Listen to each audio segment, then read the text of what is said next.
The most rewarding thing about teaching is the kids' excitement about everything that you do, but maybe that's because I teach little kids, so they're just excited about everything that you do. It's exciting when they learn something, when you just see this light bulb come up over their head, and you've been working at it for such a long time. The best example is in first grade, kids are usually starting to read, and they'll be coming in not knowing all their letter sounds or something. And this happened just like last month. We had these little readers that they're supposed to read, and I have my lowest group of like non-reader sort of people, and they read the whole book, and I was just like glowing, and I'm like, you guys, we're turning the page, and like they're reading the whole book at the beginning of my head, and they're just going along, and we were high-fiving at the end, and they got it, and it's just magic. Teaching is absolutely magic.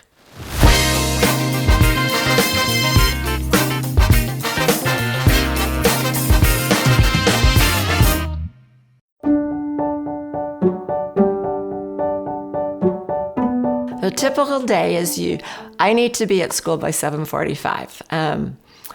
On Mondays, I have duty, so I have to really be there at 7:45. I go out on the playground and I watch all the kids come in. We start school at 8 o'clock. We come to the rug, and because I'm in first grade, we sing a really goofy song that I've been singing forever, and we talk about stuff. We have to do calendar because it's kindergarten, first grade. They're still doing calendar and learning the days of the week and the months of the year and that sort of stuff. I started reading them this book that I had when I was in first grade, which means it's a really, really old book. It's about animals do the strangest things, or birds do the strangest things, or something like that. And every time I forget to read a chapter, they're like, you forgot to read the book. So we've been going through the whole series of this. And so we're learning about all these animals. And then it's really busy. It changes from day to day. But a normal day, we would then go to our desk, and I've taken roll and that sort of thing. And we've counted to 100 and all that sort of business stuff that kids need to know. And then we start getting to work. Because I have a combination class, we start doing centers. And normally I do the reading book with them and the math book with them. I give them a writing assignment, so we work on that as a whole, first and second grade.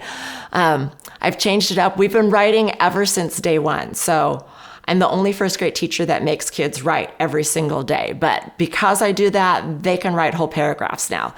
So now on Mondays, they have to write their weekend news.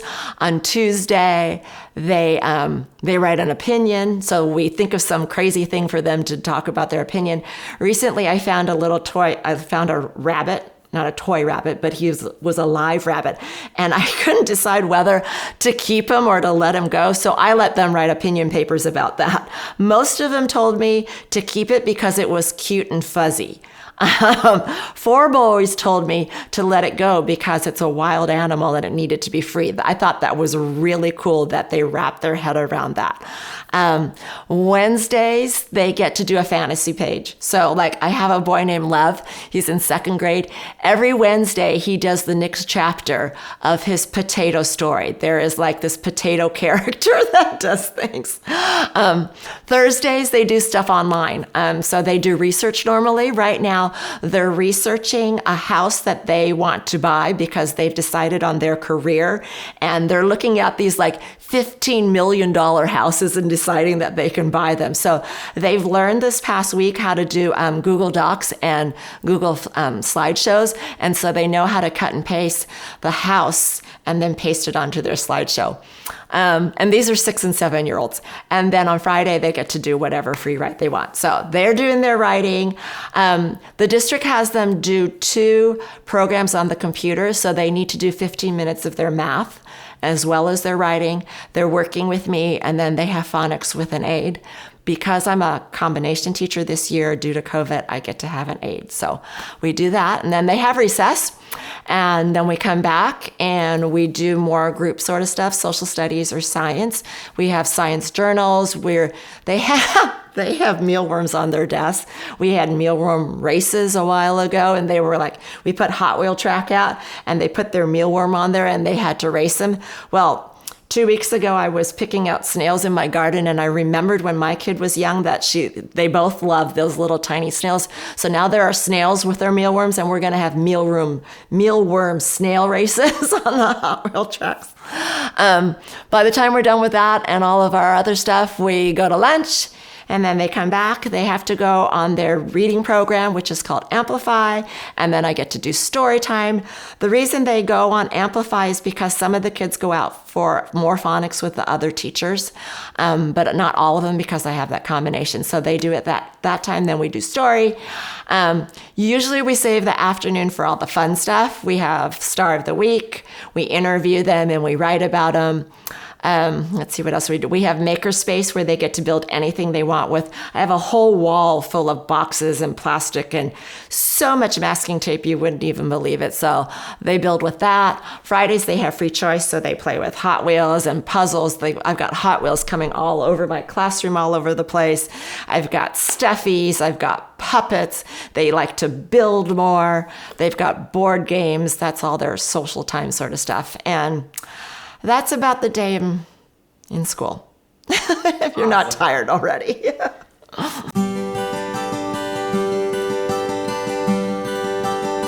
Well, right now, the most rewarding thing I think about teaching is when you see a light above a child and they finally get something. Because I teach first grade, that's the grade normally children are learning to read.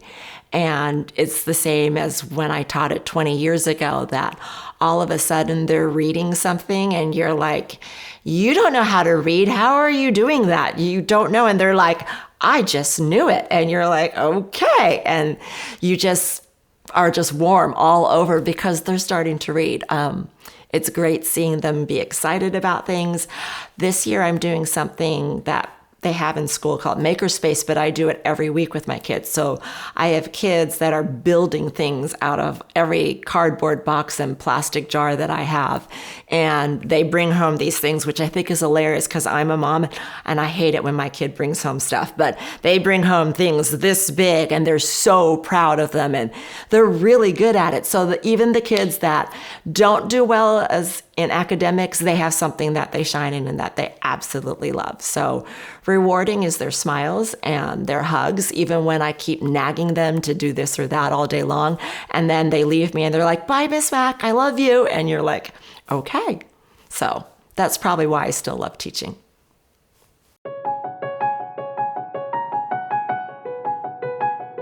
I would say probably most people would complain about report cards, but it's not really all that hard. And they would complain about parents and not having enough time. That's probably what teachers would complain about. They have to go to meetings now, and like I was talking about before, they have to check out this data, and there's only so much time in a day. It's pretty much especially when you're a first-year teacher, you wake up in the morning, you go to work, you work all day, you stay really late, you bring home your work, you go to sleep, and you wake up in the morning and you do it all over again. And it's amazing how you could go to your classroom on the weekend to just work for an hour and be there the entire day and still not finish everything you want. It's probably because most teachers just want to give, and so there's always something more you could do for your kids or your families. So I guess the answer would actually be time. There's just not enough of it.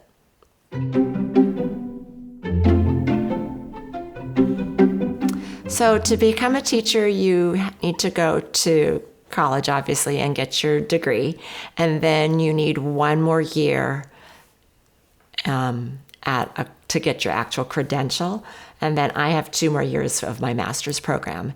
I would think that to get into the program, you would have to have work with children. So like if you go work at the YMCA or you tutor or you do something like that, some sort of program that you worked with children previously will help you to get into the teaching credential program.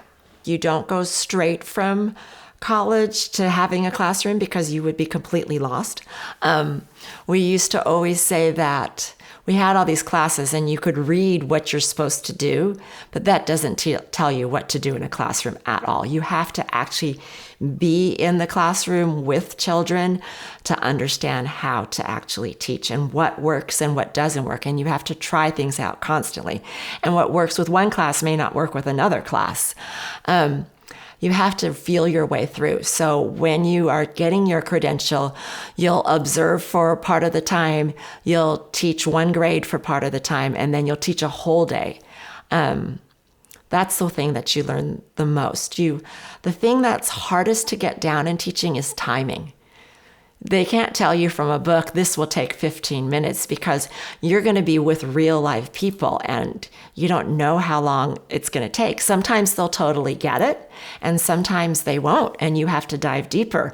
Or sometimes you'll just kind of go over here and start teaching about something else. It's all just in a moment. You never know.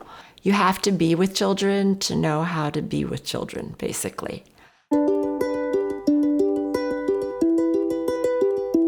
Well, I was fortunate enough to get my first teaching job because the college that I was at UCI, they have interviews. And so different districts send their people out to actually interview you.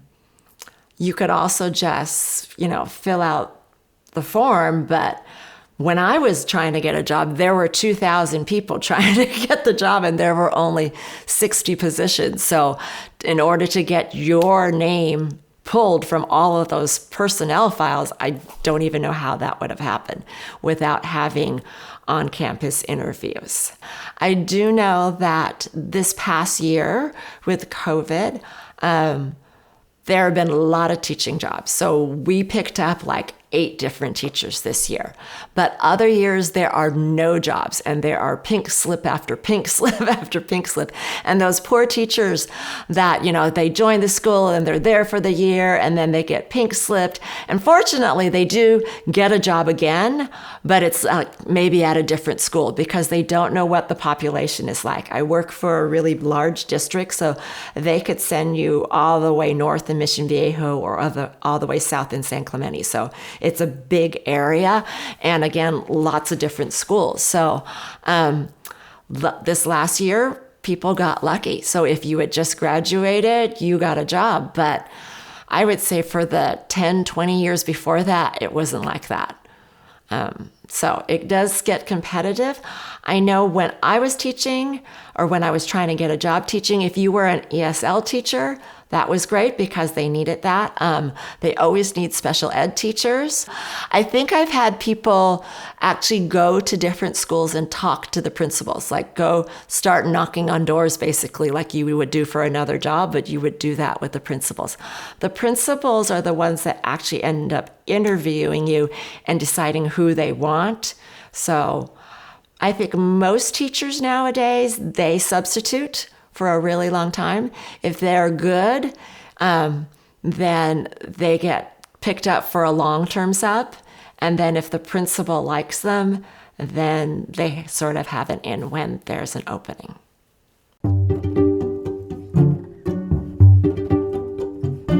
If you have a passion to become a teacher, you should definitely do it. And you should not let anyone tell you not to because of money or whatever reason, because it's really an amazing thing. And if you're that type of person that loves to give, it's just who you are. And so it just makes sense. And I've never had a boring day where I'm not happy in my classroom. And I don't know anybody in any other job that could probably say that. I love being a teacher. And in fact, my girlfriend the other day that I used to share with said, so how many more years are you going to do this? And I said, like at least 6, because my daughter's, in middle school, and what would I do if I wasn't a teacher? And she said, really? You could do this for 6 more years? And I could do this for the rest of my life. I love being with my kids and having a family and all that love.